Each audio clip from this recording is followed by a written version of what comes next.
Well, hey, Got everybody, it. and welcome to Act 3 on CHLY 101.7 FM. I am so happy that today is Monday, and it's because it's another great week heading towards a long weekend that's not that far away. We've also done a lot of celebrations this week for many things that are happening in the month of May. And so we're going to talk a little bit about some of those during the hour today. But before we do that, I have some great guests from Reconciliation Theatre. Tom Rokeby is the artistic director of a new play that's coming on. And Dan Puglas, I hope I got that right, is the president of the Reconciliation Theatre Company. I'm very delighted to have you both with me today. How are you guys? Oh, Great, doing pretty Kathy. Thank solid. you. Yeah. Yeah. Solid is a good answer, Dan. I like solid. How about if either one of you, it's up to you guys which one goes first. How about you give us a little bit of background on what the Reconciliation Theatre Association is? Tom's good with words. Go ahead, Tom. Thanks, Dan, for considering you the lead in the play. I hope you're good with words too. I hope so. So, Reconciliation Theatre was really a play reading circle about 4 or 5 years ago that Dan and I initiated. It was an opportunity for people that loved theater and were also curious about reconciliation to kind of put the two together Yeah. and take a look at the fantastic canon of amazing indigenous playwrights that have already been sharing these stories for decades, and now mainstream theater starting to pay attention. Um, it was initially a course offered at SFU by the Elder College to take a reconciliation journey through the playwrights of Indigenous Turtle Island. So we kind of just stole that idea and then curated our own series of plays, and then we met periodically together with other people that just wanted to be part of it. There's a core of about 8 or 10 of us. And then COVID came, and of course everything stopped. And then eventually during COVID, the itch got to us and we started meeting outside on my farm because we could still do that. So, but throughout it all, we kind of got this great energy going and a strong community of people that really appreciated the work. And we just knew that as soon as COVID lifted and live events were back to normal, that we'd want to be part of that. We'd want to be producing. So, we took the initiative last June to start our first production of True West. And Dan played the lead in that. So did Damon, another person returning for this comedy. And we did that at the OV, and we had a great time. Probably the greatest thing about it was the amount of community support we encountered. There's some really good energy behind reconciliation initiatives. And we've found that that's really been a real helping hand to us. Everything from local corporate grants to frankly other theater companies have been very generous in supporting us with their equipment, experience, their connections, whatever it is. That's how I met you, Kathy. I know. Don't you love connections? They work absolutely. themselves magic all the way around.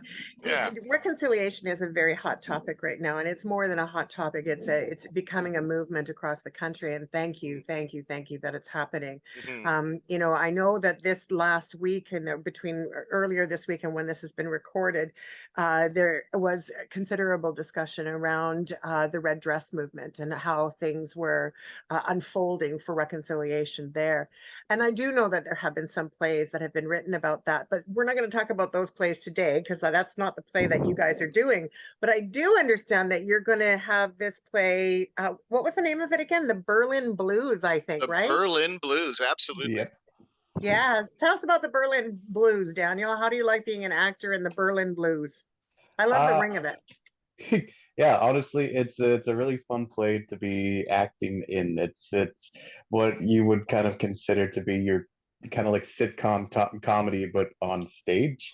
Lovely. You have a couple of German people who show up to a local Ojibwe reservation and pitch an idea to build an amusement park that's supposedly supposed to be completely focused on indigeneity and the indigenous spirit, but they have a really backward ways of going about it and do nothing but stereotypes for that reservation. so every ride is based on a stereotype on indigenous culture, and the people of the reservation find out really quickly that it's not all what it seemed to be. So is this kind of almost a teaching tool to sort of move that stigma or the stereotype away and humanize it? I guess you could say that. It all in all, I think the base lesson is it just shows that indigenous people will do whatever they can do to try and stay close to their roots, even if they stray off the path a little bit. They always end up finding their way back home. I love that. I love finding their way back, people finding their way back home, regardless of the culture. But I like comedy. Comedy can always really put a bit of a twist on things, right? So tell us a little bit about your character, Dan. So the character I'm playing, his name is Andrew Kakina, and he is the police officer for the reservation. And honestly, out of all the characters he's probably one of the more level-headed people on the reservation. He's just I find him to be just a really chill but tired person who goes and deals with funny little antics all the Yeah. time uh until he gets a new promotion when Ojibwe World comes, and instead of the funny little antics, it becomes giant problems. So Especially since my fiance within the play, Angie White, who's being played by Ali Scott, she is like what would you call Angie, Tom?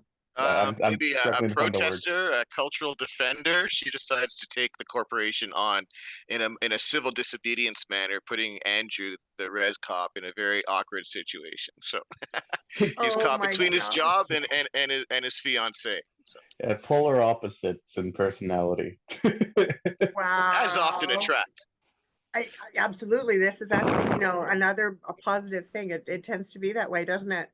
So, Tom, how did you get involved in this particular play? Like, was it because I know you've been working with the theater for a while with previous work? What struck with you guys? What actually both of you? But Tom, how did you find yourself suddenly in this particular play? Well, there was a couple of things. We selected it because when we were curating the initial list of plays for the play reading circle, it was really important that we not just kind of focus on the often repeated tales of true trauma that have Sure. been too much a part of our idea of Indigenous life. And Yeah. so here's a nice comedy where Mr. Taylor has managed to ask really interesting questions about development and globalization and economic development on reserve. But he does it in a way that's incredibly accessible and really celebrates the diversity of Indigenous life. What I love about the play structure is that we meet four different Indigenous people who have very different reactions to this development coming into the reserve. And so it really just and that plays out the comedy because they're very interesting they're very interesting characters. Aside, we got Dan and his fiance, but one of the things that we knew is when you meet Damon Mitchell, you realize that we already had the physical embodiment of Trailer, and Trailer is the guy who's perfectly happy being the artist on reserve and has never chased a dollar in his life, and we'll see what happens to him when he gets caught up in this whirlwind. But Damon Mitchell is just perfect in that role. So those are the kind of things that made us want to produce it too. Well, it just, I love the idea that you can bring a very sensitive matter to fruition in such a comical and fun way, right? I mean, people identify with what they see on stage, in film, all the time. So this is it sounds like a really great way for people to sort of revisit some of their previous thoughts about how, reservation life may have been. Yep, absolutely. Sorry, Dan, go ahead. I wasn't going to say Oh, I'm anything. sorry. I was just nodding my head. I thought I saw I you like the wink. nodding of the head. Nope. For those of you who are watching us on Shot Television, or you're watching us through our YouTube channel, it's great for me because I get to see these beautiful faces. If you're on radio, it's a little bit different because you're hearing the background of what we Right. would sort of be doing if we were on the in another format. Having said that, there's something fabulous about radio that is really, you know, quite outstanding, especially as we talk about plays, because when it comes to breaking open the play, we don't want to give the whole play away. Otherwise, why would somebody come to see it? But yet there's some elements within the play that make us want to share, you know, why do you go to a play like this, right? So yeah. It's really when you begin to focus on the writing and the words, you really get into the genius of Drew Hayden Taylor. Like um, he may be relatively new to Nanaimo audiences. We did take on one of his plays a year and a half ago, but he has a long-standing record of, like, he's so prolific, and Yeah. he is probably the most prolific indigenous writer in Turtle Island, what is now Canada. So we have him on our side, right? Like when you start with writing like that, you almost feel like you could only get in the way, you know. Absolutely. He's really done it all. Yeah, I'm actually not familiar with Drew Hayden Taylor's work, so this is an invitation for him to come on the show at some point. We can pick his brain as well about some wonderful things. But I love that, I love the concept though of bringing, you know, something again that has historically had some kind of a negative connotation, right? And to reframe everything in a way that's humorous and fun, but still kind of gets to the point, which makes me question, is there any truth at all to this particular play? Or is it just a fun way to, you know, share with the community a fabulous story? Well, I mean, there is some truth to the ideas that the two Germans have because with a little bit of research that me and Tom put in, we did find out that the Germany has a really Obsession. fun way of Obsession. I like that. I like the word obsession. yeah, Sorry, Dan. they have a bunch of books that apparently talk about the indigenous peoples over here, and it's yeah, obsession is probably the best way to say it, like a very unhealthy obsession Yeah, I to the guess point. the closest comparison that we might know is that you may have heard of Renaissance fairs around here where yeah, for people sure. kind of emulate and go away and escape into medieval life. Germany has the same culture, but around indigenous people, where they will actually get together and dress up and practice crafts and meet for powwows and do all of these things. And so if people want to look it up, Drew Hayden Taylor has actually done a documentary for CBC called The Search for Winnetou, where he goes over to Germany and he meets these people and he dives into this culture and try to decipher the difference between really loving something, because he's convinced that a lot of these people really are fascinated in a quite Yeah. endearing way with indigenous culture, but at the same Hmm. time they're cultural appropriation, and some of these things are sacred. They're not commercial artifacts, they're not No. commercial trinkets. So he explores that line, and I think in a different way this play does as well. You know, at what point are we celebrating something, and at Yeah. what point are we trying to, well, commodify it and suck the life out of it and, you Yeah. know, make it into a drive-through, right? And I think it's very important that you point that out. And just the piece of the respecting, I don't think we've earned our right yet to go over that line too far at all. I mean, especially for what has happened in our history, we just don't have that right to do that. I think we have to be very sensitive to that while still sort of paying homage to some of the more important components of what it's like for First Nation communities across the country. I'm a little bit surprised actually to hear about the German conversation, though, to be honest with you, because I didn't even put the two of them together. And when I think about German society, and I have a background, my family's German and Dutch, I don't remember the indigenous conversation ever coming up in any of the history that I learned as a child. So I'm curious about that now. I look forward to watching CBC and finding a little bit more about that particular program. And especially the appropriation of it, right? Of getting people dressed up and sitting around and you know, creating clubs and organizations for which they're not necessarily um, showing the best light, if that makes any sense. I don't really know exactly what I'm saying, except I don't know if I like that, but I get it. And, you know what I mean? It Does that make sounds like sense? thin ice, right? Like when you hear that, you're like, It well, that does. that sounds like it could be problematic. Yeah. That's exactly what it is for me, as I feel that to be a very, very fine line, right? And it sounds like Drew Hayden Taylor, when he's created this play, he's been appropriate when he's put together these conversations through the play. Would you say that there's one or two initiatives within the behaviors of some of the actors that is really indicative to the culture stigma that's trying to be changed, or is it just really a whole lot of fun to watch these characters come together? If I could, Dan, I'm just going to give a No, plug for go for it. Talayla, because Yes. Talayla Manson. She's a local. Well, she's a local. A lot of things. She's a leader, and a Mm, you could go on all day about what she does besides perform with us. yep. But she plays the economic development officer on the reserve, and Yeah. so she kind of comes in with a very pragmatic, realistic. She has a line where yes, we can be culturally sensitive, but we have to acknowledge that poverty, substance abuse, and a lack of a focused future can be just as Yeah. damaging. So Absolutely. these are four people that dearly care dearly about their community, Yeah. but they show it in four very different ways.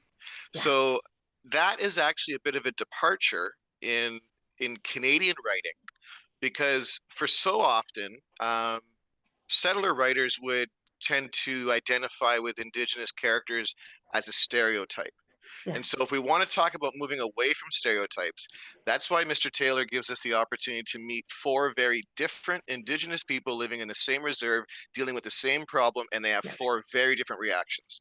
Yeah. So that's actually pushing our narrative about how we can tell these stories. And as I've shared with other people, we are also very happy, or maybe we're very lucky, that we have this company, because you can't perform these plays until you build an inclusive theater company to Yes. do it. Yes. And 1000%. so much of the great modern Canadian theater, so much of it's coming out of Indigenous writers. And Yeah. if it's not, it's coming out of our immigrant communities. And so Yes. as long as we have a theater company that's essentially just, middle class settlers, we can't do these plays. And Yeah. so in that respect, I think we almost have a unique opportunity, because we actually have a structure within our society that we take in members. We're trying to keep our membership 50-50. We never want this to become about artists talking about indigeneity. One of the principles that we work on, and that's been taught to us by other Indigenous artists, is nothing about us without us, Oh, right? yes, absolutely. So we got to get away from the idea that we have any right to be telling anybody else's story, let alone Indigenous people. Yeah, absolutely. And it's very, very true. There's been I think that this is the concern that I think many people have within the community overall, is that, that there's an assumption that we know best when we have not lived the society at all. We don't know anything about it. And it's interesting as well that these four different characters that are come to the table with four different visions of what their motivations are, right? And so for me, I'm excited to hear that, because when I think about the business of living as a whole, I can talk to four Indigenous people and have four different Indigenous experiences as well. So that in itself to me is quite the gift in this play. What was the difficult part, Dan, for you in creating the character that you created in order for, the fruition of your message to come across? Uh, it's okay. So I guess the difficulty I was having was trying to relate to some of the language, specifically the love language that Andrew has for his fiance, because I, I tend to have a very different personality when it comes to Andrew, when it comes to that very specific thing, because he's very open and he uses a lot of cheesy language when it comes Is he to a corny guy? Is that what you're saying? He's a describing corny guy? his he's kind of a corny guy when it comes to his relationship. He's calling his significant other angel muffin, squeeze muffin, all those kind of stuff. And that for me that was a very difficult hump to get over, which sounds small, but like me being not very open person when it comes to that kind of thing. It was a bit difficult, but So it sounds like Andrew actually taught you a thing or two. uh, so far, sure. I've been working on this for a while. But yeah, uh, other than that, he's been kind of easy to pick up. Tom really went out of his way to try and cast people who thought would work best for each role, even before we didn't do any formal auditions. He legit just messaged all of us, was like, "Hey, you'd be good at this. Come do it." And we're like, sure. That's the perfect kind of cast. You were hand selected, chosen for this particular role. And I think that that's brilliant. What kinds of, has this character, Andrew, I'm correct to say it is Andrew, that's your character, correct? So Yep. Andrew, how far different was Andrew from even some of the other characters that you played in productions by Reconciliation Theatre?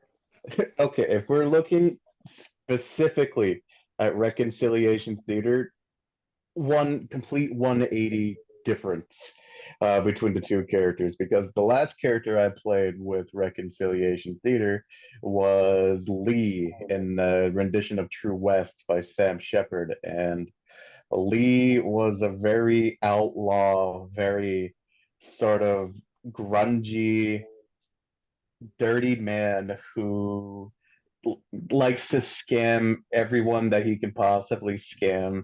And he used it. If that doesn't work out for him, he just uses his brawn to try and get what he wants out of life. And you compare that to Andrew, who's just a humble little res cop who doesn't want to get into any conflicts. He's too tired to get into these sort of situations, but he has to try and keep the community together in some sort of way. So polar opposites between the two characters. So I'm not sure which one was the typecast. yeah, I know, right?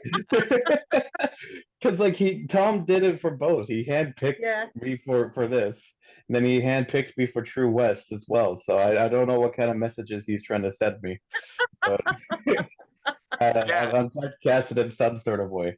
Meanwhile, That's hilarious. one of my co-stars, Damon Mitchell, he's been typecast as the kind of the goody goody, the innocent one in both productions. So I'm kind of getting mixed signals that now that you bring it up, I'm gonna have to consider this in the future.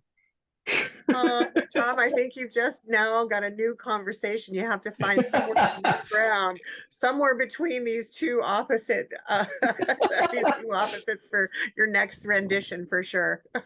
It's a real pleasure having these such talented people with such great range.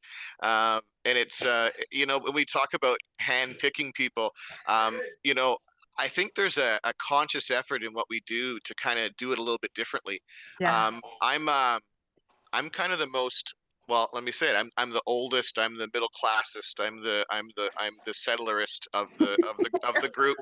And so, Can can confirm. yeah, Yeah. all the things that would be a traditional way of running a theater company, we've been openly questioning, and that includes the idea of these kind of random auditions, where, as in the reality is, we actually would rather work with people that we know and we trust and that we can build relationships with, instead of just the idea that you're going to walk in, put on a really good monologue for a minute, and then we're going to spend the next 3 months together.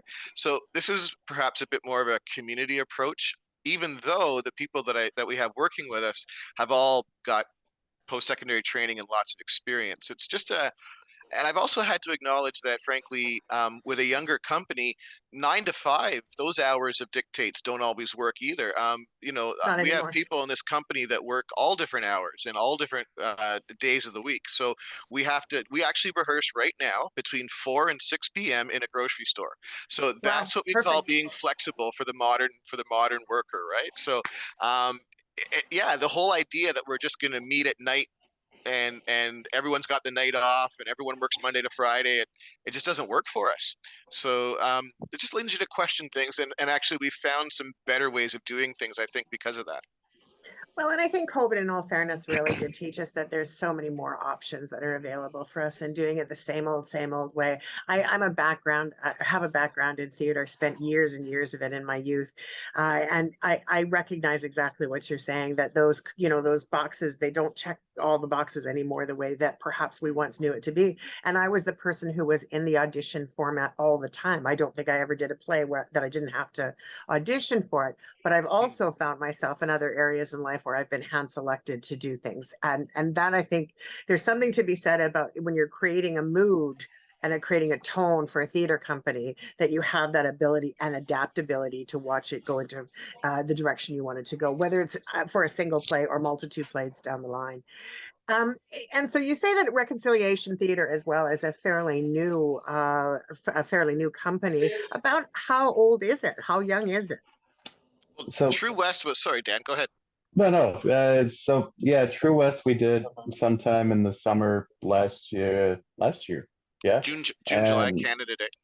yeah, June, July, Canada Day. That was our first official theater thing, but we didn't become an official thing that the government recognizes until like what, 2 months ago? Maybe, Oh, you're maybe like three. brand new. Yeah, Maybe You're three, yeah. you're around there. truly brand new. But it's the perfect time for you. It's the perfect time for you. I can feel it in my bones. I know it's going to be very, very successful. I mean, the title alone begs the question of, what are these plays going to be about, right? It's actually, he wrote a trilogy, and so he's got a series of blues about the blues on reserve, that Yeah. indigenous blues. And so this one is the Berlin blues, because the German corporations are coming to, civilize everybody, right, with their developments. And so it's So what does the civilize everybody with their developments mean? And as far well, as, without ripping open the whole plot, give me a piece of the plot. Uh, you go ahead, Dan. yeah, uh, without give practically in simplest terms, they see a reserve that typically doesn't have any sort of funding, doesn't have any good economic or health basis, and they go, I will save you with my finances, I will save you with my money, I will save you by giving you all jobs, and everything shall be peachy for your Yay. community. Yeah, It's in simplest terms, they just kind of go, "Oh, you guys are poor. I'm going to throw money at you until that fixes the problem. Is the That's problem very fixed yet?" realistic, though. That's very, very realistic, and unfortunately, that there's still some systemic problems on many reserves, like water being an issue. Like, I don't get yeah. it. Like, this is, again, our society, our white society. I'm a white woman. I can comfortably say it. We really do take advantage of some of the systems without really paying attention to what do people need and what do they want, versus us saying, here we are. Again, it goes back to the nothing about us without us conversation we had a few minutes ago. without But without the indigenous cuisine that trailer has to prepare is basically comedy around the idea that indigenous people have had to be incredibly creative without a reliable source of water. But exactly. he turns it into a funny scene about making indigenous delicacies. So I don't want to give too much away, because Damon does it better, but it's all in there. It's all in there. Yeah. Er, and one of the fundamental ideas that you see out of the Germans, that's really no different than a couple hundred years ago, is that they really think that they are helping these people by making them wealthy, right? Yes. That if they just make them richer, that they're bringing civilization. And so the underlying challenge of colonialism is not really different. It's just, it looks different. It's Of friendlier. course. Of It comes course. in with more money, and Sure. it builds health centers and things like that. But the underlying message isn't much different. No, no. And I appreciate you saying that too, because I think there's something to be said for that. There's the creative license, so to speak, and then there's the underlying current of what's really still going on in so many reserves across the country. And we're even seeing it, on the news right now. And this is because this month has been such an important month for the red dress situation. Situation is a terrible word. That's my bad for sure. But uh, the whole the whole um, uh, the I think whole Awareness is what I like to think. Awareness is the word. Yeah. Exactly. Yeah, it's an important place for us all to be at some level or another. Mhm. But I would rather be in the awareness as well when I can learn something from a situation while at the same time having fun. I think it sticks in our brains so much better, and people can be more understanding when they open their minds up and do it through laughter, right? Um, I'm going to take a quick station identification if you don't mind. We're going to come back and talk a little bit more about this. Listen, you guys, I am delighted that you joined us on Act 3 on CHLY 101.7 FM. If you just tuned in, I'm Kathy Holmes. I'm your host for Act 3. With me in the Zoom booth today, I have Tom Rokeby and Dan Puglas, and we're talking about a fabulous play that's coming in town. We're going to make sure that you go grab yourself a piece of paper and a pen because you're going to want to figure out how you're going to be able to get your tickets. And I think it's happening at the end of May, from May 25th to 27th. So as you're grabbing your piece of paper and listening in the background, it's important that you consider, those days on your calendar as well, and make sure you make some time for this fabulous play. I also want to remind you that the Red Heart Breakfast is happening on the 10th of May. It's coming up this Wednesday. So if you haven't already heard about it, please check out the convention center. You can get your tickets still online for the Red Heart Breakfast. The idea, of course, is people coming together to donate a little bit of money and support women and those at risk on the streets of Nanaimo, particularly women and families and those who have mental health and addiction or addiction issues within their environments. Most of these women are unhoused, and we really would appreciate some support in that way. So the Red Heart Breakfast is coming up this Wednesday. If you want to find out more information, just type in Red Heart Breakfast. You'll find it on our friend Google. As well, if you've just tuned in as well, you're listening to us here on Act 3. The show version of Act 3 is going to be taping this week. Our newest episode will be out in a couple of days. We look forward to you tuning in for that. And I also would like to remind you that Wellness Wednesdays with Teresa Osman is a fabulous show. She's on at 11 o'clock every Wednesday, so make sure you get a chance to talk to her. She's also one of the co-hosts that I have on Act 3 Spotlight. If you tuned in from YouTube, don't forget to like and subscribe. That's about all I've got for you this time around. I'm going to get back to my guests because they're the ones we want to talk about today. So Reconciliation Theatre is the topic. It's a new theatre company here in Nanaimo. And again, with me in the Zoom booth is Tom Rokeby and Dan Puglas. This is going to be a fabulous play. Thanks again, Tom and Dan. I love having people here that can talk about the arts, and especially First Nation arts, because I know that there has been a beautiful, strong movement. One of my close friends, Dan Elliott, has been known for doing some incredible artwork and reconciliation. And I know that there are First Nation communities throughout Vancouver Island and throughout the province of British Columbia that are working towards finding more creative solutions to create better relationships with everyone who lives in our beautiful province. Tom, did you have a background in theater before all of this stuff started? Were you spending many years on the stage, or were you always on the producing side? Give us a little bit about who you are. I'm just an older settler version of Dan. I came out of Nanaimo as a teenager and wandered up to VIU to take the theater program. I cut my teeth at Nanaimo Theater Group, and went on to finish university, and then I spent 20 years teaching high school drama at John Barsby, and right on. and so that was actually the opportunity for me. The shortest, middleest, classist, settlerist guy you're ever going to meet, to encounter all these amazing Indigenous talent. Right, so this was my opportunity because Barsby serves our Harewood and the reserve, and so I met all these wonderful, talented people. They're now older and going through or have completed university, but they haven't lost their will to be creative. No. And in fact, you bring that back around for me to why the First Nations Health Authority was actually interested in us. These are fantastic wellness activities, right? Yes. These are some of the opportunities, and I'm noticing in Indigenous communities that are building resiliency, are doing it through sports and culture. I was just a volunteer at JANT, the Junior All Native tournament that took place in Nanaimo. Thousands of people in to play basketball and to just celebrate sport.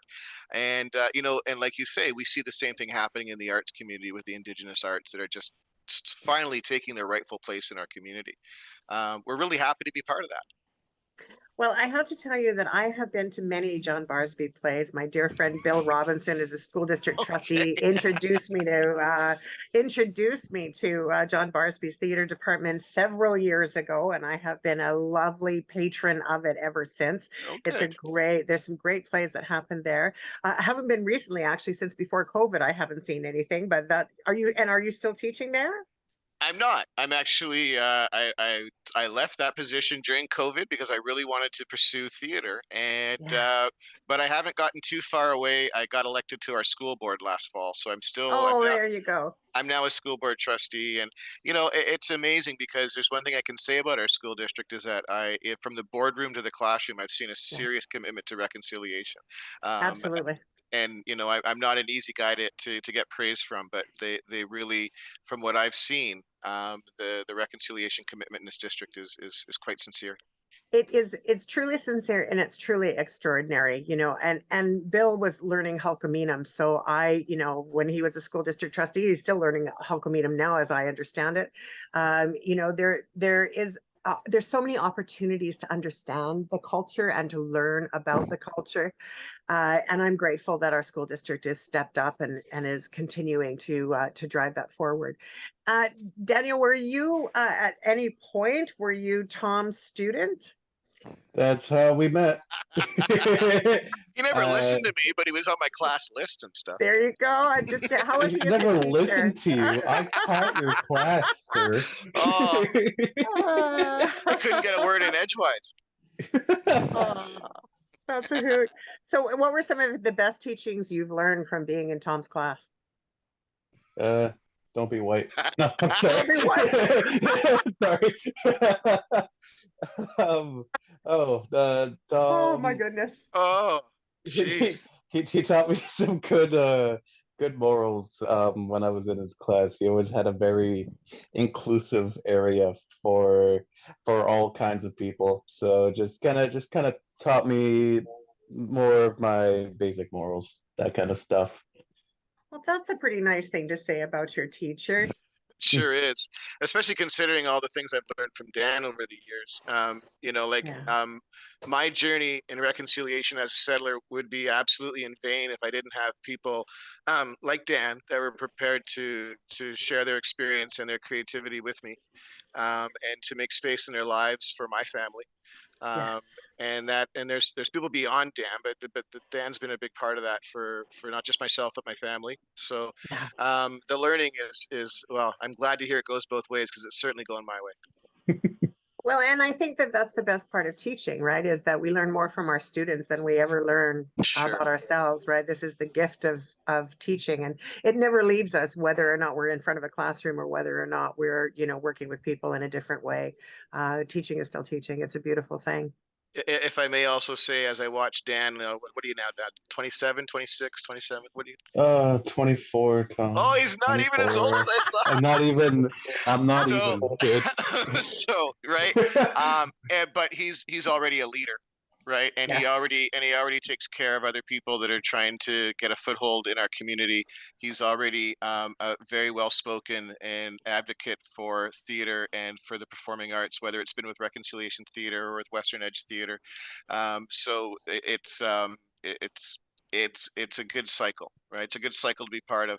I kind of wish that maybe I I wish I had someone like me when I was a kid. I guess sometimes Yeah. is what it comes down to, I wish I had someone who kind Yeah. of understood more of the 9 to 5 world so that I could have my hand in both worlds. Dan and I make a great team. I'm the guy with the traditional settler education, and I'm coded in that way of thinking, Yeah. and Dan is still very connected to his family and his father and his grandmother's traditional teachings, to an indigenous world. So I think that's actually the beauty of reconciliation, not just the beauty but the power of reconciliation theater. It's the power. Absolutely. Absolutely. Dan, I wonder if you would mind sharing with us a little bit about your family background. Have you always been in Nanaimo? Is your family Oh, from? yeah. So, my family they come from a small island just outside of Port McNeil up north from an island called Hopetown. I'm part of the Gwakwiwak people of the Gwawinook tribe. And I was born and raised in Nanaimo, but my family sure wasn't. My dad grew up in Port McNeil in Hopetown till he was probably about like 10, 12-ish until he moved to the island officially, and he's been kind of all over the island since. But I have been born and raised here my entire life, you know.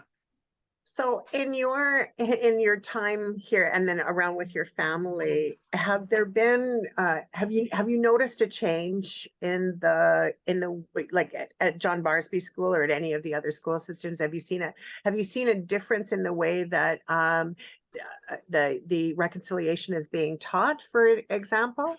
Well, considering I haven't seen a high school, I'm just going off of what Tom and his wife Mm, Lisa talk about to me all the mm, time. Is it's a big change for the better. When I was in high school, the only indigenous class that I had was a social studies class, and all they did was throw a textbook at you and say, yeah. "Here, this is what happened. Go read it." And that was the extent of the knowledge that you would learn about in high school. And anytime you were in a regular social studies class, when they get to that one small, very, very like half a page indigenous section, all of a sudden you're being asked like 5 to 10 different questions on the indigenous people up in fucking Inuit. And I don't know. It's just because of the color of your skin, because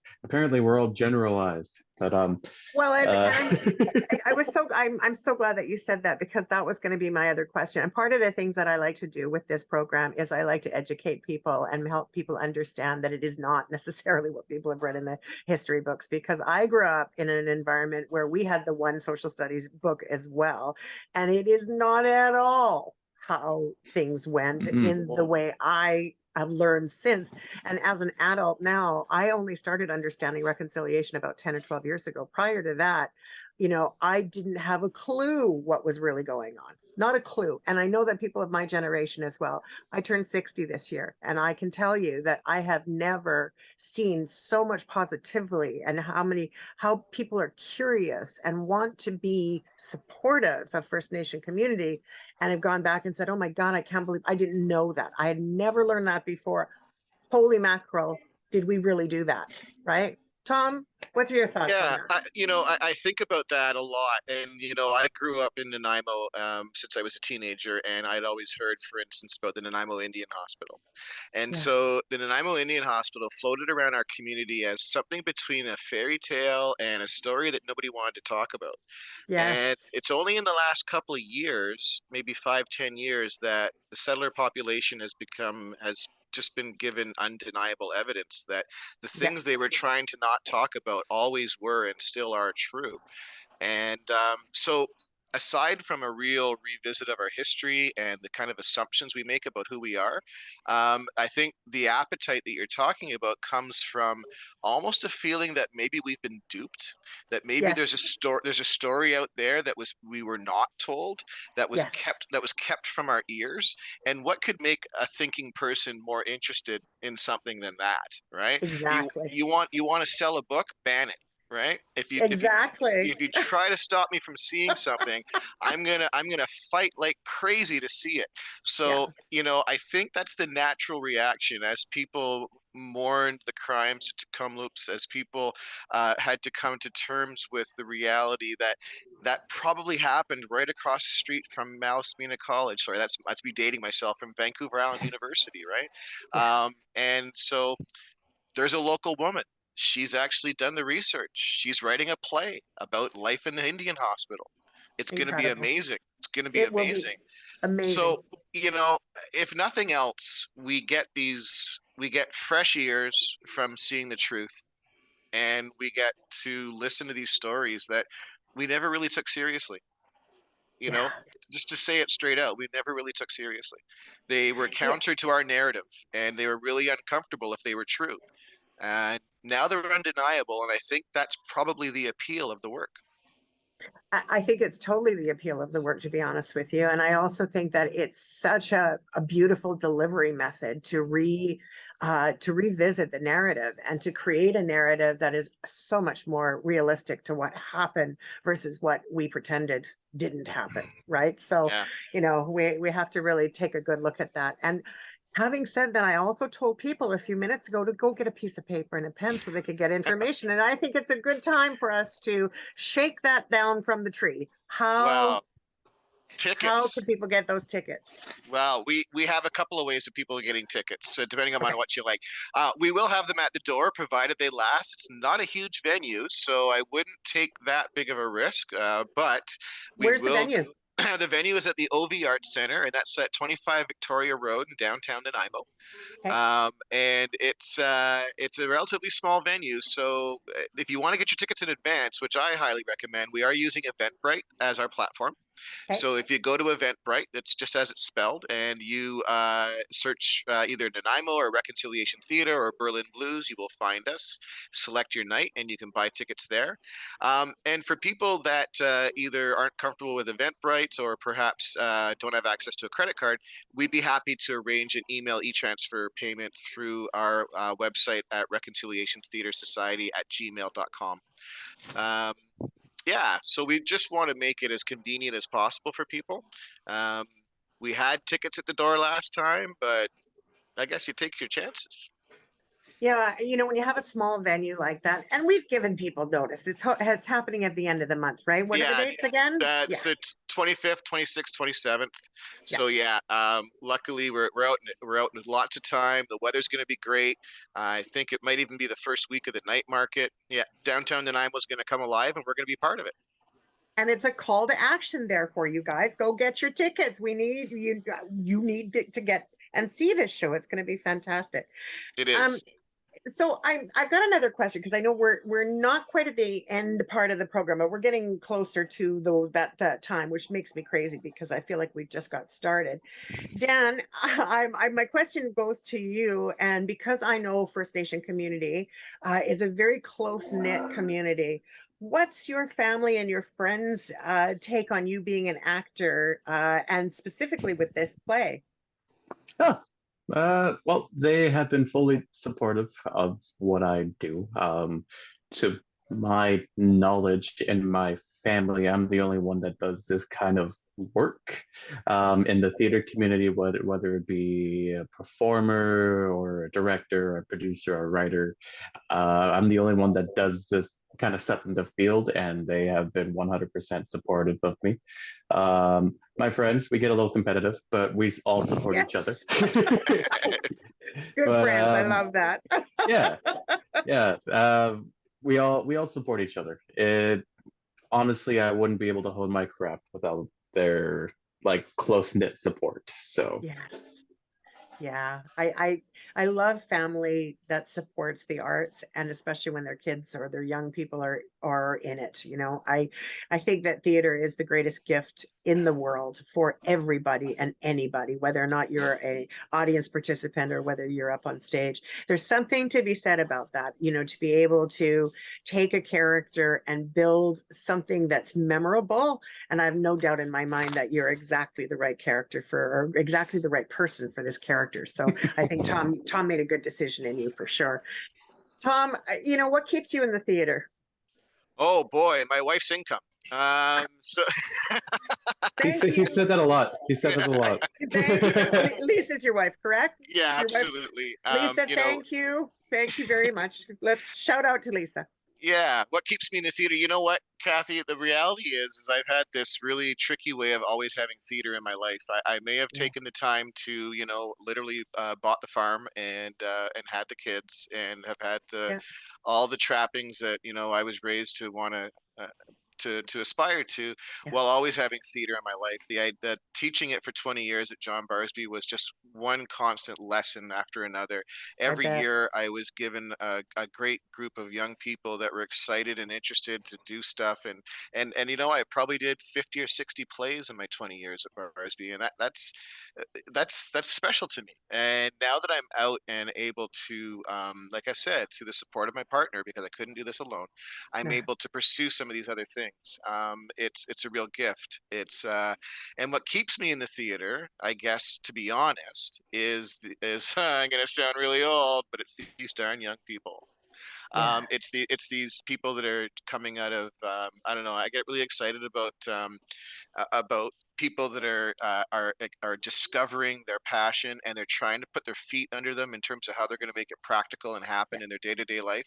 Yeah. These young people work so hard. I don't work nearly as hard as these people. They go to jobs and they balance a very, I remember being 20 something. You never know whether the bills are paid. You're not sure what you're doing in 3 months, and you're all by yourself for the most part. You don't have the supports of family and a spouse, and so I see these young people working their tails off to try to be part of this production, and how could you not work hard to support that? Because like I said, Yes. um, every artist, I think, is lucky to have a mentor. I had some wonderful people treat me really well at Nanaimo Theater Group when I was a kid, and if I can help young people do that, while of course getting to do great theater at the same time, win-win. Yeah, there's something to be said for paying the wisdom forward. And Mm. you know what I mean? Like I think that's the testament of a true teacher is making it always go forward. I didn't ask you what your life lesson was because I wasn't quite there yet, but you know what? I'm there now. So I'm going to go to Dan first. I think you gave sort of Tom a bit of a life lesson, but I'm going to come back to you on that one again, just to make sure I haven't lost any closing remarks that you would have. But Dan, what's your takeaway from being an actor in the true sense of the word? As you've pursued this career, have you ever tried out for APTN? Are you planning to do a sitcom for them? I'm Uh, saying that literally because I'm wishing you forward, right? yeah, no. Honestly, I haven't considered myself as just an actor per se. Yeah. Yeah. I have You're never done, just anything, by the way. Just is it yeah. not the word that we ever want to use? Yeah. No, Yeah. I've done all aspects in many different performing arts, from film to theater, Yeah.